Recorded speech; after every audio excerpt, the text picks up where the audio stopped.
Arrive au Witch. Tout est chargé.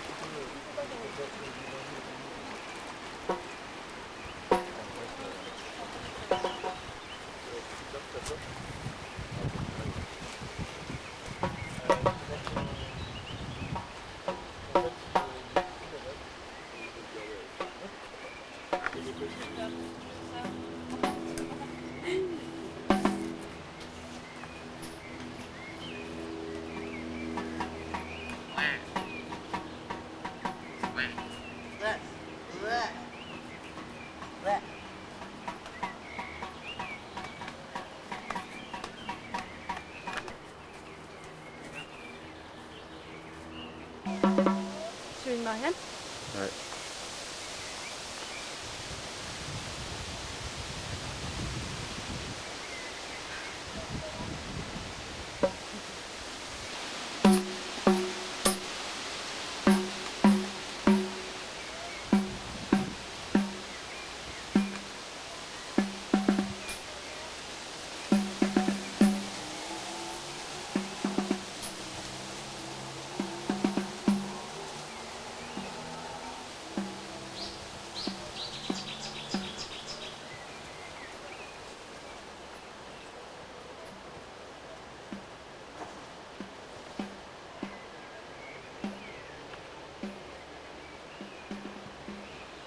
N'hésite pas à faire des plans sur les champignons ou sur la terre.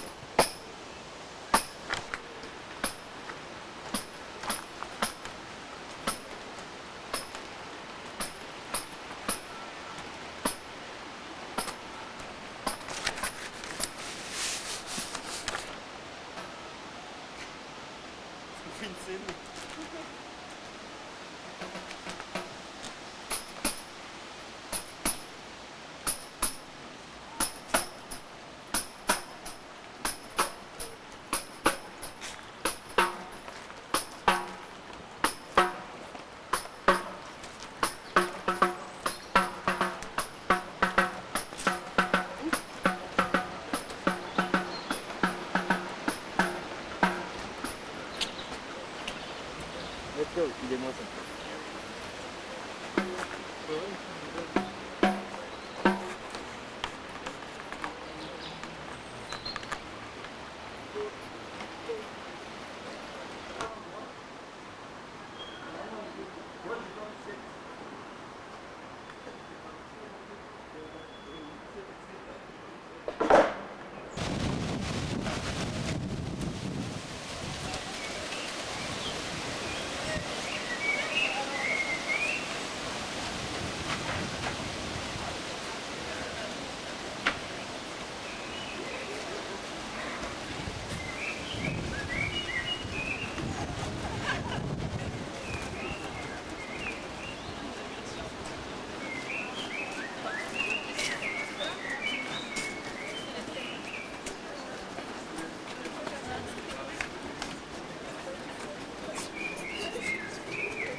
Suivez-moi.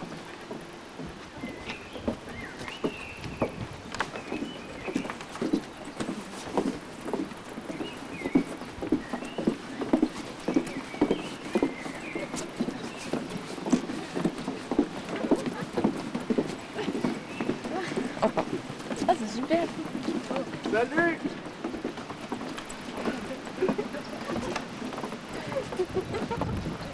Ça tombe.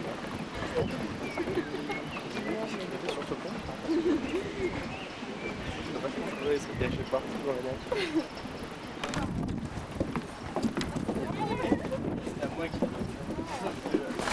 Chante-nous ta chanson.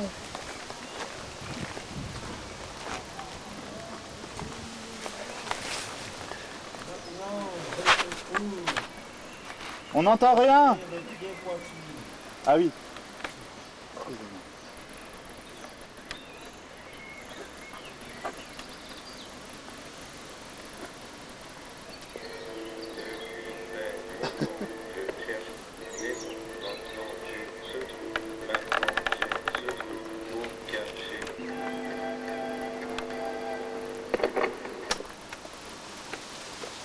Petit troll, nous n'entendons rien. Es-tu timide?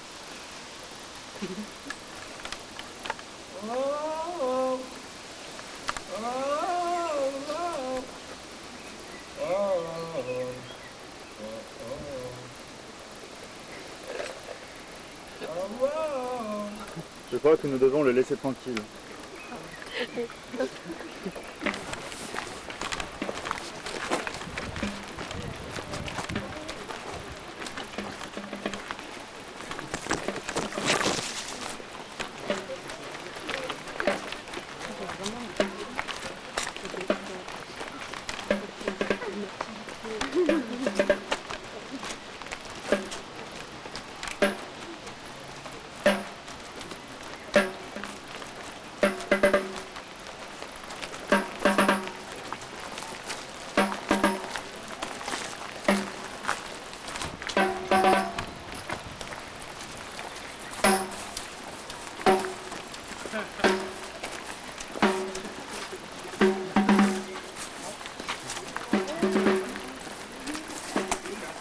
Est l'habitat d'un sorcier, réfugié, cueilleur de champignons, détesté des riverains.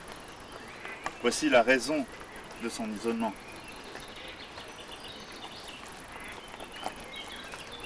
Il nous a laissé ici une petite notice. Le cueilleur des champignons.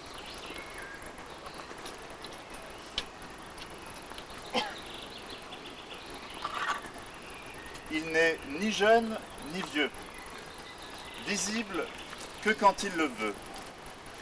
Il est humide des restes de l'orage et la rosée parsème son visage. Il traversa la forêt qui, sous ses pieds, fait l'ombre. Mais il verra le chemin qui, lui, n'est pas si sombre. Il s'incline devant la terre mouillée et versa la poudre argentée.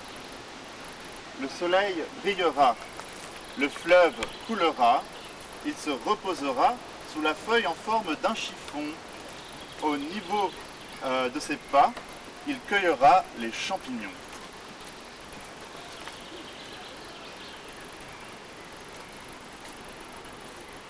Pour ne pas attirer la colère de ce cueilleur de champignons, j'invite tout le monde à faire passer leur téléphone portable en mode silencieux, si ce n'est en mode avion. Je peux vous faire une petite démonstration grâce à mon acolyte.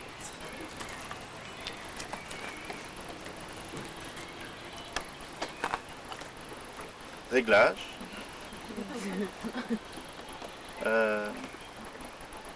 Mode avion, le premier. Voilà. J'invite à tout le monde à faire de même. C'est important.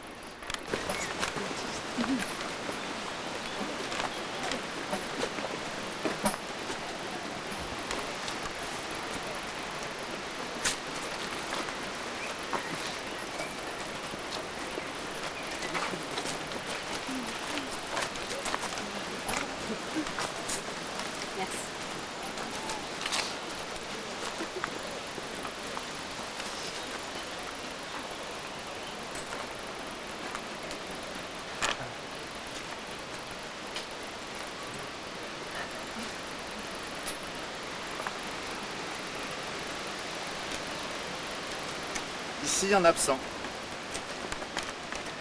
qui m'a donné un texte à vous transmettre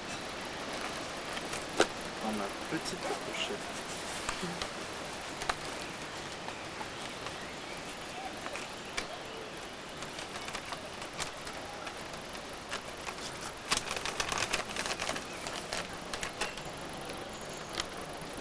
Vous pouvez prendre ce texte comme une mise en garde. Les vrais chevaliers sont admirés, les vrais chevaliers sont respectés, les vrais chevaliers sont courageux et n'ont pas froid aux yeux. Les vrais chevaliers ont beaucoup de quêtes, sauvent le monde, ont une armure résistante et une épée légendaire. Les vrais chevaliers doivent accomplir des prophéties. Les vrais chevaliers font toujours du sport et ne pensent pas à l'argent, car les vrais chevaliers n'ont pas vraiment de maison. Les vrais chevaliers n'ont pas le temps de s'ennuyer. Les vrais chevaliers sont souvent accompagnés de magiciens. Sombrent facilement dans l'alcool. Les vrais magiciens sont assez fragiles. Les vrais magiciens surgissent toujours au bon moment. Pourtant, les vrais magiciens sont très solitaires et les vrais magiciens n'ont pas vraiment de famille. Ils aiment l'astrologie. Malheureusement, les vrais magiciens sont parfois brûlés. Les vrais magiciens sont souvent confondus avec les druides. Les vrais druides adorent la nature. Les vrais druides sont très altruistes. Les vrais druides n'aiment pas la bagarre. Les druides sont éduqués et ont beaucoup d'amis. Les vrais druides adorent se promener. Les vrais druides adorent les animaux. Les vrais druides sont très intelligents. Effectivement, ils lisent beaucoup de poésie et de philosophie. Les vrais druides ne se droguent jamais. Les vrais druides se placent entre les dieux et les hommes. Les vrais druides cueillent souvent des champignons. Mettez-vous des vrais druides.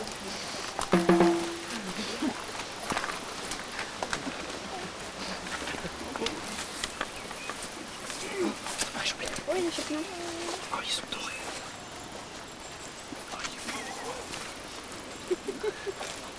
C'est un spécimen super rare de champignon.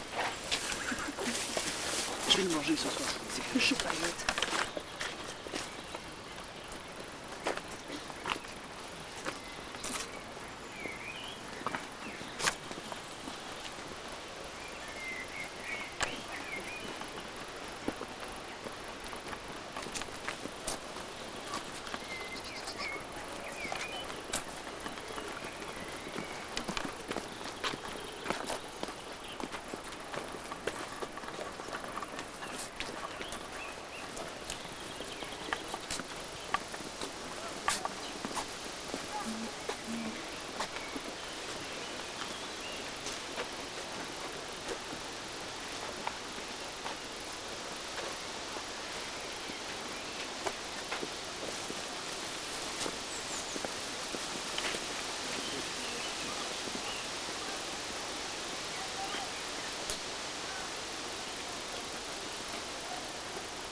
Regardez ça.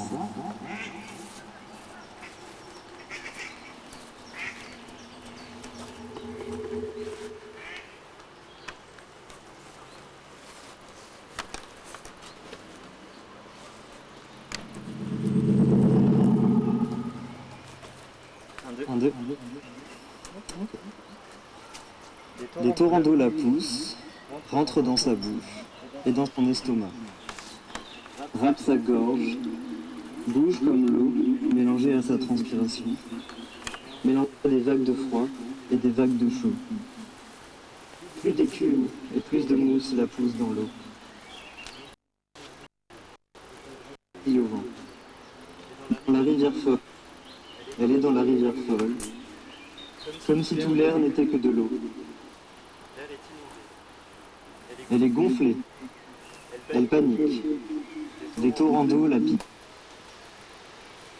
Des torrents d'eau et des courants qui ne sont pas sans rappeler les mains qui l'ont poussé. Deux hommes, deux brigands, avec des gants. Les yeux brillants comme des pitbulls au bord d'un chemin, l'ont poussé de leurs mains. L'un a une balafre parce qu'elle l'a griffé, l'autre un souffle au cœur qu'elle a brisé. Essoufflée par la lutte qu'elle a donnée contre eux, des mains qui la violentent, au moins aussi violentes que la lutte qu'elle a donnée contre les torrents d'eau. Ces derniers souvenirs s'étiolent. Les quatre yeux brillants dans le noir, les mains qui la poussent, torrent. La lutte s'étiole dans les courants de l'eau. Elle a lutté contre la mousse, contre les masses, et ses yeux se cassent. Les mains dansent. Elle tourne, elle tousse, les tonneaux qui remplissent sa bouche pleine. Vue à 4h25.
J'habite dans les briques, c'est dans les briques que je suis.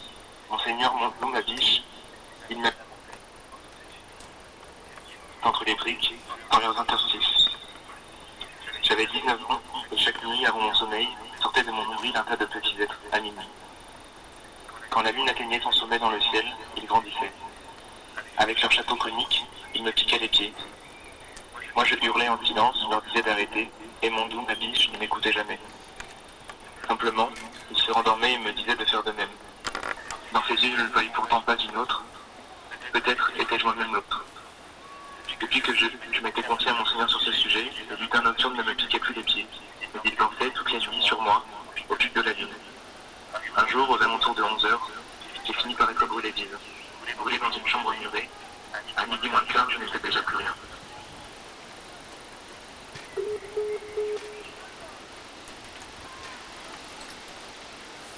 Car certains et certaines disent que 1000 paysans y mourirent de la peste.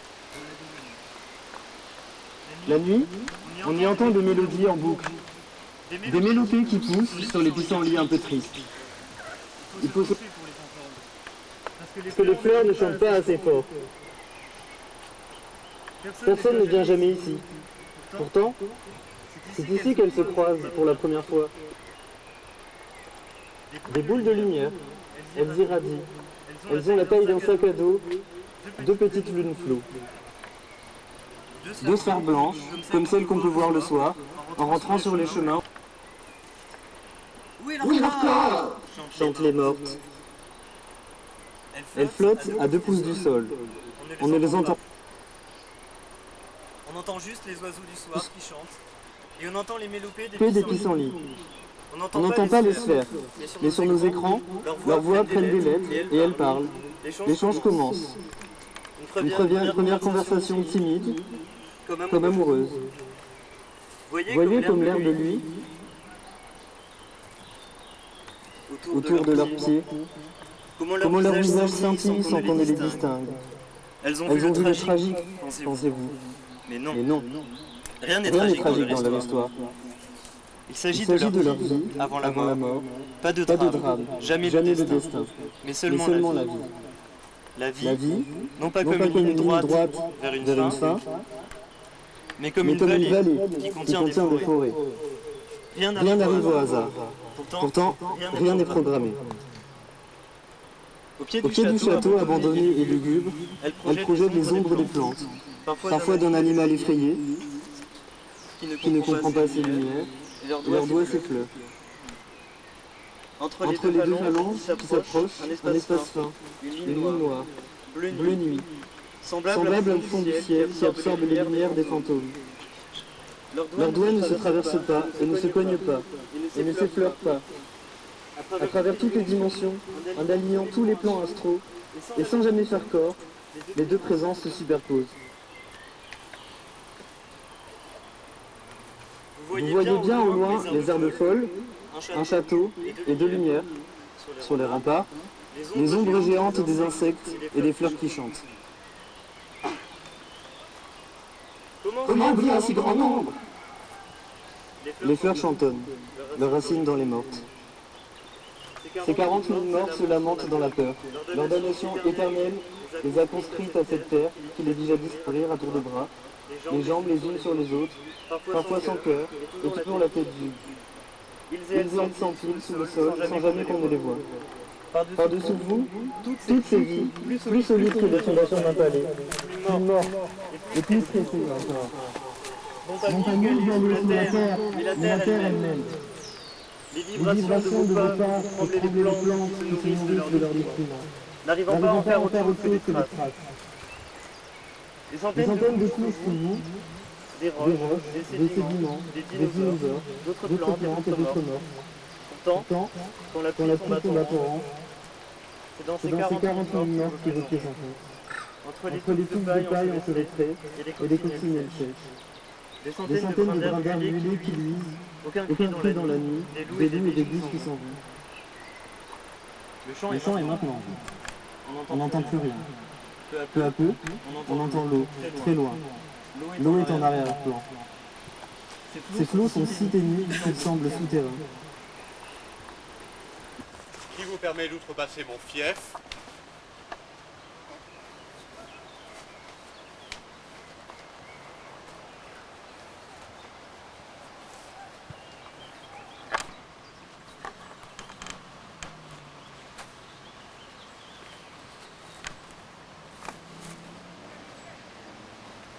Bon, je suis contraint de procéder à une fouillasse. Ne l'écoutez pas, c'est un gueux. Il n'y a rien à entendre dans ce qu'il dit. C'est un gueux venu de l'arrière-pays. Ne nous fâchons pas. Il s'avère que j'ai dans ma bougeotte un laissez-passer.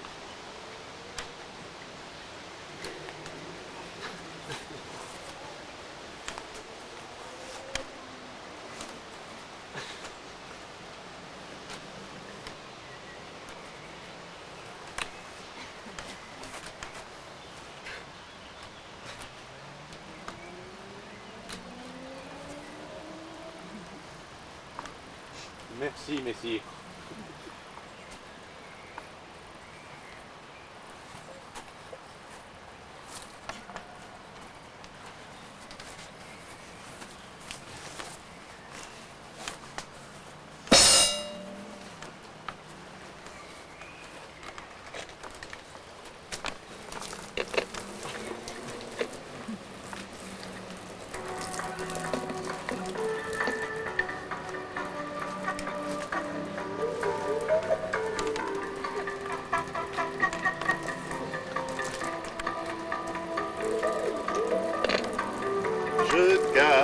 jardin secret une fleur qui a bien du mal à pousser. Il faudra pour ça chanter comme poussent les arbres.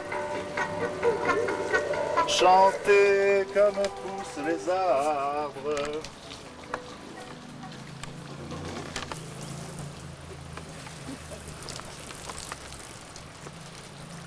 Et tu me regardes avec épice.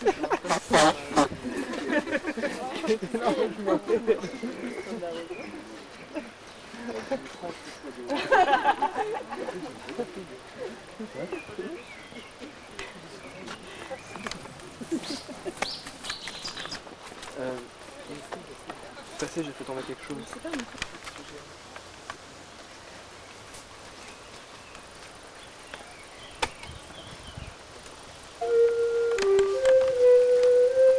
Il n'est ni jeune ni vieux, il apparaît que quand il le veut. Il est humide des restes de l'orage et la rosée parsème son visage.